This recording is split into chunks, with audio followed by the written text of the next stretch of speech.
Hello, this is the Ramblings of an Undisciplined Mind podcast for Wednesday, October 5th, 2016. So today is Friday for me. I'm done. I'm done working for the week.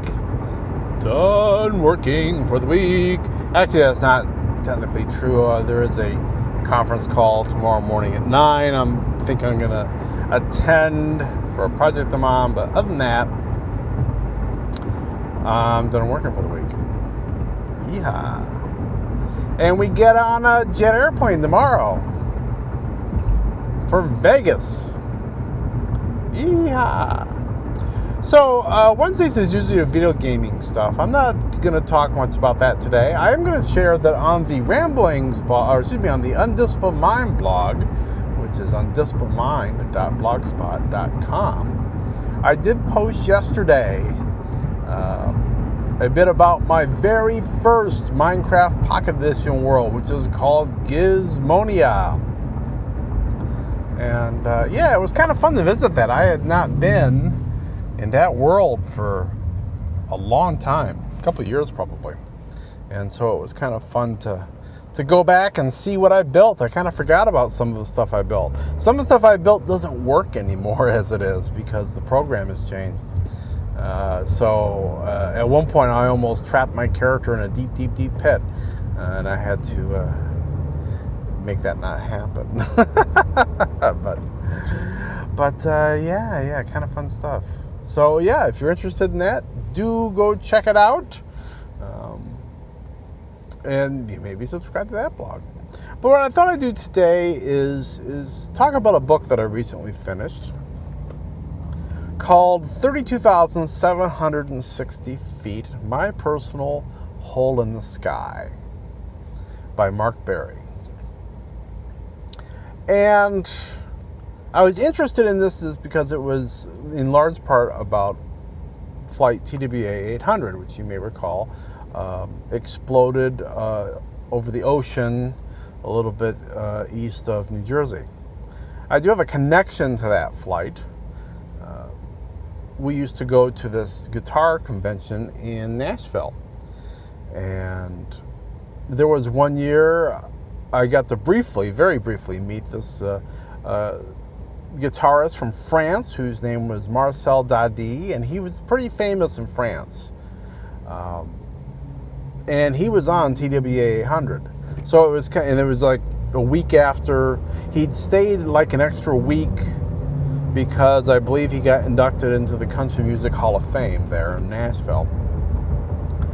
And so he stayed an extra week, and he was flying home on TWA 800. And since everybody died, he passed away. So I was interested in Mark's book because it was about that, but it was a lot different book than I was probably expecting. But it was still a very, very interesting read, and I think people could get a lot out of it. It's basically telling two stories. Now Mark is an airline pilot. He flies for TWA, so that was his airline's plane. And so he not only, the meaning of the title is, so 13,760 feet is the height at which TWA 800 blew up. And the reason he calls it his personal hole in the sky is because not only did he know some of the crew that were on the plane, his fiance was on the plane as well. So it was obviously quite a wrenching experience. And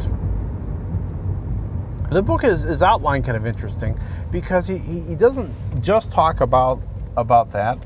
He's also talking about his life flying. So it really kind of starts off, it really tells two stories in parallel. It switches back and forth. In one hand, you've got the story of meeting his fiancée, who was actually one of these, she was a girl, I believe from Denmark, if I remember correctly, who had moved to the States and went to high school with him, and they actually didn't hook up in high school. It was a number of years later that they end up getting together, which is kind of funny. But and start sharing your lives together, and eventually getting engaged. It's also telling the story of how he became a pilot and the things that he did to meet that goal of being an airline pilot flying the large planes. And then, of course, it is dealing with the aftermath of TWA 800 and how he worked past that loss. So I'm going to kind of address these things separately. So the bit of the book that is, or the bit of the book, the half of the book that's talking about his career path and how he got into flying, and then the path that he trod to try to get into the larger airline community there is interesting. It's an interesting read if you ever have wondered, how do these things work? How do airlines work? What is it like to be crew? How do you get to be a pilot of a 747 or a 767 or something like that? He goes through his path. And a lot of the pilots, especially, tend to be military aviators, but he was not. So it was kind of a different path than you hear about some people taking. And so that was very interesting. I always kind of enjoy, the stories about people, how they get from A to B. And then the bit that was dealing with the aftermath of the explosion, it took him a long time. I think he said that it took him really 15 years to get to the point where he felt like he was functioning again and could move on with his life. Now, he wasn't sitting curled up in a ball the whole time. He was seeing professional help. He was still flying for a large portion of that.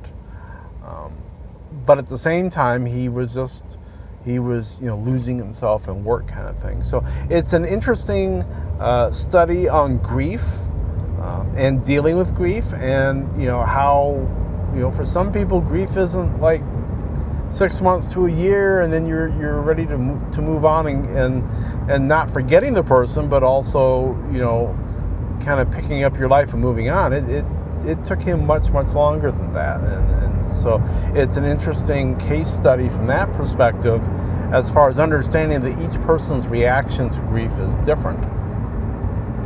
He did do a chapter about the investigation. There's always been question marks about the investigation. And in all honesty, I really figured that this would be a larger chunk of the book than it was, because there are a number of things that are very strange about this particular instance. I guess I'll call it an accident, because that's what they're saying it is. But this, particular disaster, maybe that's a better term to use than accident, is that, first of all, there are a number of eyewitnesses who reported seeing something streaking up toward the explosion, which would have been the airplane. Those things were discounted. And then usually, instead of having, usually the governmental body that investigates these things is the National Transportation Safety Board, the NTSB. Well, they very quickly got supplanted by a combination of the FBI and the CIA. And that's so strange. Why was the CIA involved in an operation, in an investigation of an American airliner that exploded over American waters? Is an interesting question, considering that they're not supposed to be doing anything inside the borders of the United States. So there are a lot of questions about it. That it was a missile test that gone awry, or some sort of a terrorism thing, that somebody shot a shoulder-mounted missile at the plane. There were a number of things that sound like they went on. The FBI would remove parts from the hangar. They always reassemble the airplane to try to figure out what the problem is, and the FBI would remove some parts and take it back to their lab, and maybe when the part came back, it wasn't quite in the same shape, which is disturbing.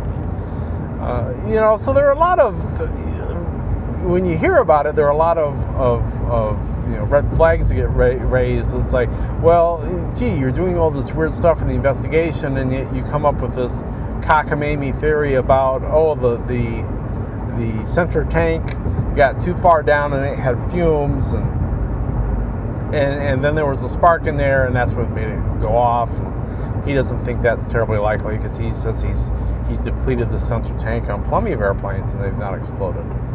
So, I was expecting more of that. He does cover that in a chapter, but it's not much more than that. It's really more about, his life story as a pilot, and then his life story as he's trying to deal with the grief of losing the love of his life on an airliner for the company that he works for. So it is a worthwhile read. It is an interesting read. Obviously, it's not a light and happy kind of book, but it's also not doom and gloom. He does a good job of relaying what he was going through without it being like Eeyore wrote the book or something along those lines. So if any of these topics are ones you're interested in, I think this book would be worth your time. So once again, the name of that book is 13,760 Feet, My Personal Home in the Sky by Mark L. Berry.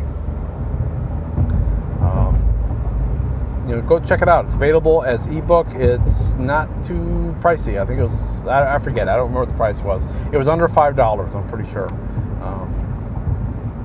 An interesting read. Tomorrow, I'm getting on an airplane to Vegas for Siglerfest. I don't know if I'll do an episode tomorrow or not. Or, I don't get one in tomorrow, then I'm done until Monday. So you might get one tomorrow, you might not. You definitely won't be getting one Friday and Saturday. So I will talk to you either tomorrow or on Monday. And until then, be seeing you.